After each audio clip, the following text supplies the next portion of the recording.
আসসালামু আলাইকুম। আসলে গত ২-৩ দিন থেকে আমাকে নিয়ে একটি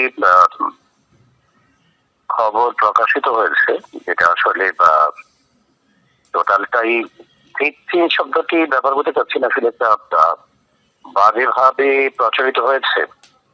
তো আমার যারা ভক্তকুল, আমার যারা আত্মীয়-স্বজন, আমাকে যারা ভালোবাসেন, তাদেরকে শুধু এরকম বলতে চাই যে আল্লাহর নাম নিয়ে আমি ভালো আছি, সুস্থ আছি এবং বহাল তবিয়তেই আছি। আপনারা সকলেই দোয়া করবেন আমি যাতে সুস্থ থাকতে পারি।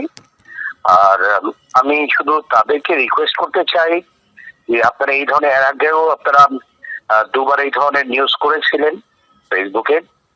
সো আমার মনে হয় যে যে কোনো একজনকে মেরে ফেলার আগে তার সম্বন্ধে আসলে জেনে নেওয়া উচিত আদৌ আসলে মারা গেছেন কিনা, সেই ব্যাপারটি কনফার্ম করেই আমার নিউজ করা উচিত আমি বলে বিশ্বাস করি। বিকজ তার এমন কিছু ভক্ত বা এমন কোনো আত্মীয় স্বজন বা এমন কোনো ব্লাড রিলেটেড এমন অন্য অনেক আছেন যারা এই ধরনের একটি সংবাদ শুনে সে অসুস্থ হয়ে যেতে পারেন, সে অনেক একটা খারাপ অবস্থাও যেতে পারেন।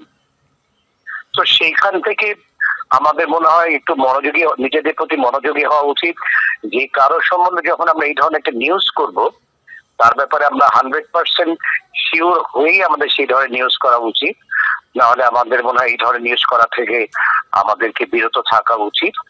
আমি তারপর সকলকে বলবো যে আপনারা অবশ্যই যে এই ধরনের নিউজ করেন, যে আপনাদের কাছে আমার রিকোয়েস্ট থাকবে।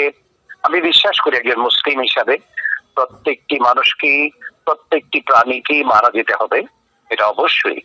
আমি যেদিন মারা যাওয়ার আমার ডেট লেখা আছে, আমি অবশ্যই সেদিন মারা যাব, সেদিন আপনারা নিউজ করবেন আনডাউটলি। বাট আপনাকে নিয়ে এর আগেও যে ঘটনাটি ঘটেছে, এর আগে দুবার হয়েছিল এরকম ঘটনা। I think this the third time যেটা নিউজটা হয়েছে। সো আমার মনে হয় আপনারা এই ধরনের নিউজ করা থেকে আপনারা বিরত থাকবেন। আর আপনাদের কাছে আর কিছু বলার নেই। কনফার্ম হয়ে সেটা আমি না, যে কারো সম্বন্ধে যে কোনো নিউজ করতে হলে পর সেই নিউজটার সম্বন্ধে 100% আমি যখন জানবো যে এটা সঠিক, তখনই আমরা এই ধরনের নিউজ আমরা করা উচিত বলে আমি বিশ্বাস করি। এনিওয়ে যেটি করেছেন, আপনাদের কাছে আমার নিবেদন থাকবে এই ধরনের নিউজ করা থেকে আপনারা বিরত থাকবেন। এবং আমি আবারও সারা বিশ্বে আমার ভক্তরা আছেন, আমাকে যারা ভালোবাসেন, আমার আত্মীয় স্বজনরা আছেন, আমার ওয়াইফের আত্মীয় স্বজনরা আছেন, আমার বন্ধু বান্ধব আছেন, আমার অনেক ছাত্রছাত্রী আছেন।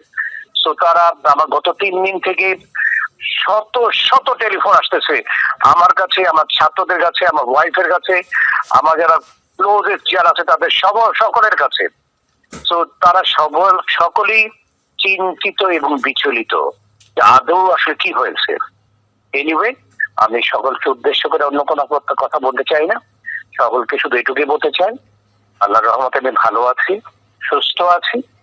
এবং আপনারা যারাই ধরে নিউজ করেন তাদেরকেও বলবো আপনারা সাবধানে থাকবেন, ভালো থাকবেন, সুস্থ থাকবেন এবং এই ধরনের নিউজ করা থেকে অবশ্যই অবশ্যই অবশ্যই আপনারা বিরত থাকবেন। আসসালামু আলাইকুম।